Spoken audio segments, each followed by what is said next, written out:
واضح ان الحلقه دي كانت مستنياها الجماهير بجد، لاننا النهارده مش جايين نحكي عن مصارع ولا عن حركه، احنا هنحكي عن مدرسه كامله، عن ثقافه بتمشي في دم شعب، عن فن خلى المصارعه تتحول من رياضه لاسطوره ملونه. النهارده يا ابطال حكايتنا من ارض السحر والالوان والمارياتشي، من بلد الشمس والتورتيلا المكسيك، وموضوعنا النهارده هو المدرسه المكسيكيه لوتشا ليبري.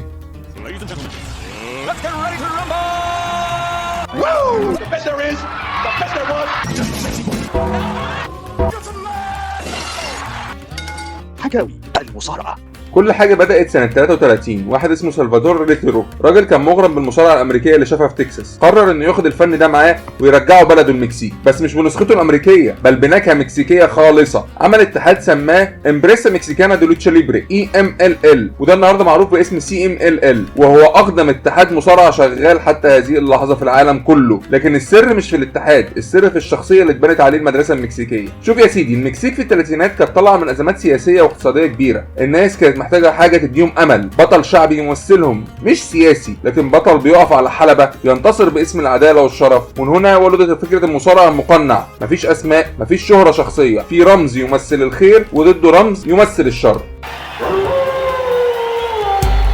في المكسيك القناع مش مجرد اكسسوار للحلبة، ده رمز لجذور حضاره قديمه جدا راجعه لايام الاستيك والمايا، لما كان المحاربين بيلبسوا اقنعه تمثل ارواح الحيوانات او الالهه اللي بيستمدوا منها بقوه، زي النسر او الجاجور او التعبان. المقاتل وقتها ما كانش بيحارب باسمه، كان بيحارب باسم الرمز اللي على وشه. لما ظهرت اللوتشا ليبري في القرن العشرين رجعت الفكره تاني، بس المره دي جوه الحلبة. تحولت الحرب من قبائل والهه لحرب رمزيه بين الخير والشر، بين النور والظلام، والقناع بقى هو اللي بيخلق الشخصيه. المصارع هناك ما بيختارش قناعه، هو القناع اللي بيختاره. اول ما بيلبسه بيتحول، بيتكلم غير وبيتحرك غير، بيعيش الدور لحد ما الجمهور يصدق انه مش انسان عادي، ده بطل خارق جاي من عالم تاني. من هنا اتولدت الاسطوره السانتو، القديس الفضي، الرمز اللي غير شكل المصارع للابد، سالت دماء الجماهير من كتر ما هتفت باسمه، وتحول من مصارع لبطل قومي حقيقي. ما اكتفاش بالحلبة، دخل السينما وقدم اكتر من 52 فيلم، كان دايما البطل اللي بينقذ الناس من الاشرار والوحوش. الناس في المكسيك علقوا صوره في البيوت، والاطفال كبروا وهم في خيالهم البطل اللي بيحميهم. الاغرب ان وشه الحقيقي محدش شافه تقريبا، فضل محتفظ بسر القناع طول حياته. اقرب مره ظهر وشه في برنامج تلفزيوني كان قبل وفاته باسبوع، بس رغم كده اتدفن بيه يوم وفاته. ده بيقول لك قد ايه القناع بالنسبه لهم مش مجرد شكل، ده عهد بين المصارع وجمهوره، عهد الشرف والهويه. ظهر كمان خصمه الازلي بلو ديمون، رمز الظل والدهاء، واتخلق بينهم صراع ايقوني بين الخير والشر استمر سنين. لكن الغريب انهم كانوا اصدقاء في الحقيقه. لما مات بلو ديمون اتدفن هو كمان بالقناع بتاعه. كانوا بيقولوا الوش الحقيقي هو اللي صدقه الجمهور مش اللي تحت القناع. بس خلي بالك في اساطير في اللوتشا غير مقنعه عادي، زي العظيم جوري جوريرو. وهنا ظهرت الفلسفه اللي ميزت المدرسه المكسيكيه. المصارع ما بيتقاسش بعدد انتصاراته لكن بعدد القلوب اللي هذه امانت بشخصيته. القناع بقى رمز للفخر والشرف، وخسارته معناها موت رمز حقيقي. في المكسيك لو مصارع خسر مباراه ماسك فيرسس ماسك يعني لازم يكشف وشه، ده اعلان نهايه اسطورته. اللي بيكشف وشه بيرجع انسان عادي. عشان كده اللوتشادور بيقاتل مش بس عشان يفوز، لكن عشان يفضل هو نفسه، هو الاسطوره، هو الليجاسي بتاعته. ومع انتشار المصارعه المكسيكيه للعالم القناع كان اول حاجه الجمهور بيشوفها واكتر حاجه بتشدهم. لكن حتى لما امريكا واليابان استلهموا من المدرسه دي محدش قدر يقلد الروح اللي جوه القناع.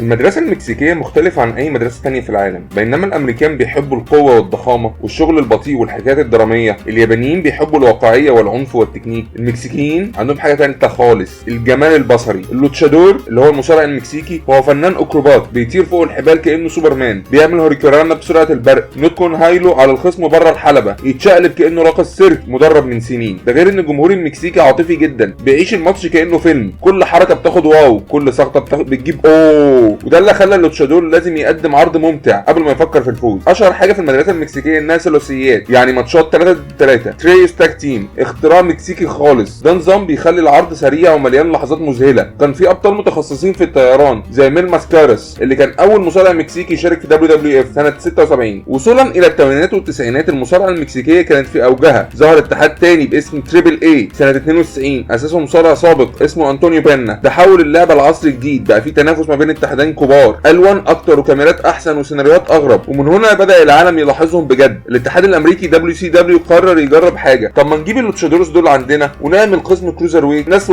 وزنها خفيف ادائها اسرع، بنقدم حاجه جديده على الجمهور الامريكي. وفعلا دخل الجيل الذهبي المكسيكي في امريكا، ناس زي كونان، ايدي جوريرو، ري ميستيريو جونيور، سايكوسيس، جيفنتود جريرو ولا باراكا. ودي كانت بدايه عصر جديد ويت اكتر من نجوم الكبار اوقات كتير. ري ميستيريو جونيور كان جوهره الجيل ده واكثر مصارع مختلف عن كل اللي الامريكان شافوه قبل كده. ولد في تيخوانا سنه 74، بدا المصارعه وعنده 14 سنه فقط. عمه ري ميستيريو سينيور علمه كل اسرار اللوتشا. ري ميستيريو طوله كان 165 سم فقط لا غير، بس سرعته وحركاته خلت العالم ينسى حجمه. في WCW قدم ماتشات خرافيه مع ايدي جوريرو ودين مالينكو وكريس جيريكو. ماتشه مع ايدي في هالوين هافوك 97 لحد النهارده بيتصنف من اعظم الماتشات في التاريخ. وسط الاسماء دي كلها كان في واحد مختلف، مش بس لانه مكسيكي لكن لانه كان فاهم عقليه الجمهور الامريكاني. ايدي جوريرو كان ابن العائله مصارعه عريقه، ولد عام 67 في الباسو تكساس على الحدود بين امريكا والمكسيك. كان اول واحد فاهم ازاي يدمج قلب المكسيك مع مخ امريكا، هو اللي خلى الجمهور الغربي يفهم ان اللوتشا مش مجرد قفزات لكنها فن له شرف وقوانين. ايدي ما اكتفى بالاسلوب الطاير، دخل بعقليه القصه وبقى اول لوتشادور يقدر يخاطب الجمهور الامريكي بلغته من غير ما يسيب تراثه المكسيكي. اصبح جسر ما بين ثقافتين. ايدي جوريرو لما راح WWE بقى نجم عالمي، عاد تعريف البطل المكسيكي اللي بيكسب بدهائه مش بس بعضلاته، كاريزما وخفه دم ودمعه حقيقيه في كل ماتش وصلته انه يقدر يبقى بطل عالم. هو اللي فتح الباب لري ميستيريو انه يوصل للقمه بعديه. العلاقه ما بين ري وايدي ما بداتش في WWE، دي قديمه من ايام المكسيك WCW. الاثنين كانوا ابناء ثقافه واحده، جايين من مدارس اللوتشا ليبرا الاصيله، لكن كل واحد فيهم كان بيرسم طريق مختلف. ايدي كان عنده كاريزما ناريه، يضحك وهو بيخدع خصمه ويكسبه، ويكسبك وهو بيغشك. عباره I lie, I cheat, I steal مش مجرد شعار، دي كانت فلسفته في الحلبه. اما ري فكان النقيض تماما، بطل نقي صامت، كل تعبيره بيطلع من خلال حركاته الطايره. ولما اتقابلوا تحت سقف WWE سنه 2002 الكيمياء كانت خارقه ما بينهم. من اول مواجهه ليهم الجمهور اتجنن، حركه ورا حركه، توقيت مثالي، احترام متبادل، قصه بتتحكي من غير ما يتقال فيها ولا كلمه. اللي شاف الماتش ده عارف ان دي مش مصارعه بس، دي لغه جسد ما بين اخوين في المهنه. بعدها في 2005 الاتحاد قرر يخليهم فريق مع بعض، كانوا فعلا ثنائي استثنائي، ايدي بالعقليه الماكره وري بالسرعه والخيال.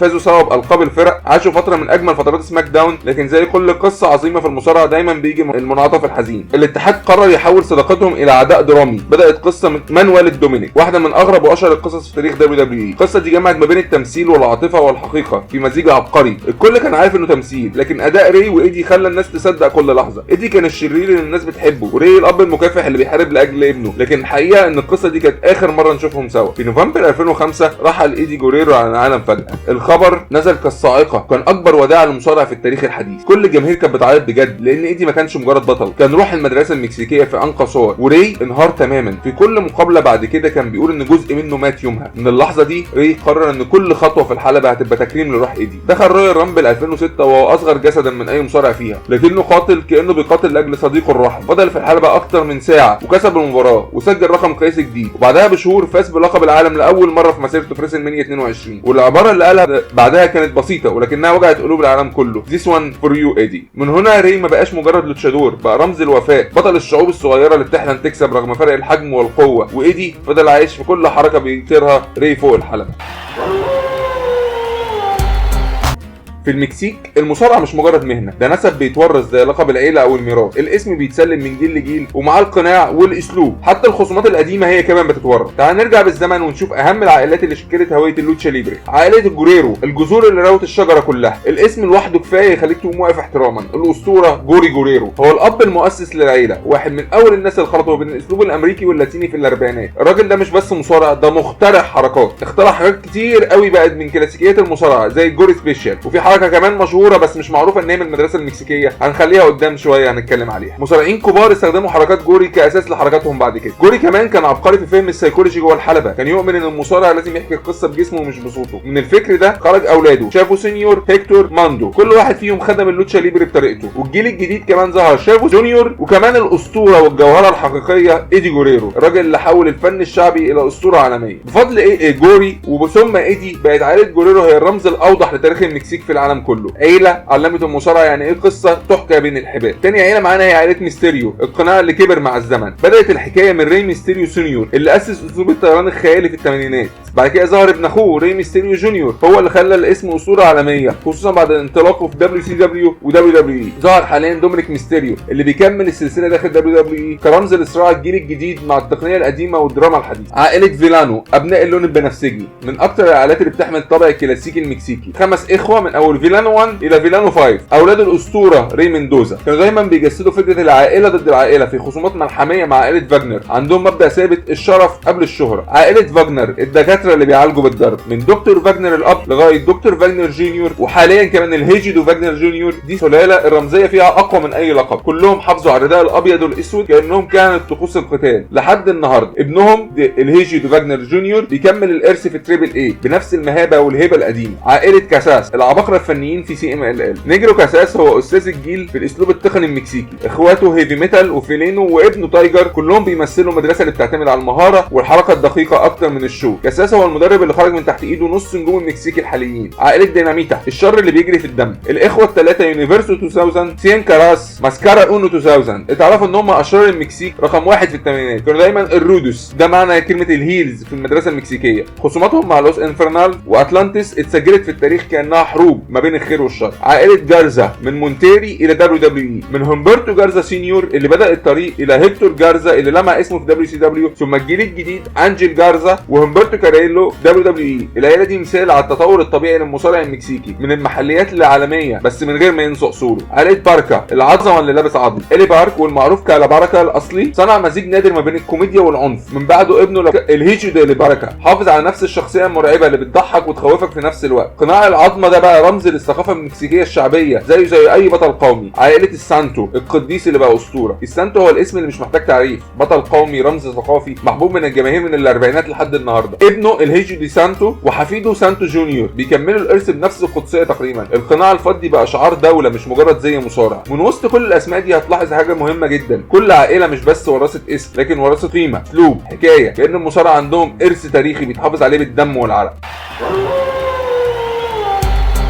عرفنا ان المدرسه المكسيكيه علمت العالم ان المصارعه مش عضلات ولا عنف، لكنها فن استعراض ودراما وكرامه. وشفنا القناع مش مجرد قطعه قماش، ده وجه تاني للروح. ورا كل خيوط في قصه مجد وتاريخ بيتكتب بعرق وقلم وفرحه الجمهور. لوتشا ليبري مش رياضه، دي طقوس مقدسه عاشها المكسيكيين جيل ورا جيل، فيها البطل اللي بيدافع عن الشرف والشرير اللي بيختبر صبر الناس، وفي النص بينهم القناع اللي بيخلي الكل متساوي، محدش يعرف مين ورا الوجه بس الكل يعرف مين يستحق يلبسه. وشفنا عائلات زي جيريرو وميستيريو لسه بيكملوا، ونفهم ان لوتشا ليبري عمرها ما كانت موضه او فتره، دي حياه كامله وايمان بفكره ان المجد مش في الوش المكشوف لكن في اللي بتقدمه جوه الحلبه. ولان الحكايه لسه ما خلصتش، استنونا في الجزء الثاني من المدرسه المكسيكيه، هنتكلم عن ازاي الارث ده اتنقل للعالم كله، واتحادات زي لوتشا اندر جراوند اللي عاد احياء السحر لحد دخول الاسلوب المكسيكي لعوالم AEW و WWE الجديده، وازاي مصارعين زي بنتاجون جونيور وبانديدو وري فينيكس بيكملوا الاسطوره على طريقتهم. قولوا لنا في الكومنتات ايه اكتر عيله من عائلات اللوتشا ليبري بتحبوها وليه. تنسوش تعملوا لايك وشير واشتراك في القناه عشان توصل لكم باقي الحكايه اول ما تنزل مع حكاوي المصارعه.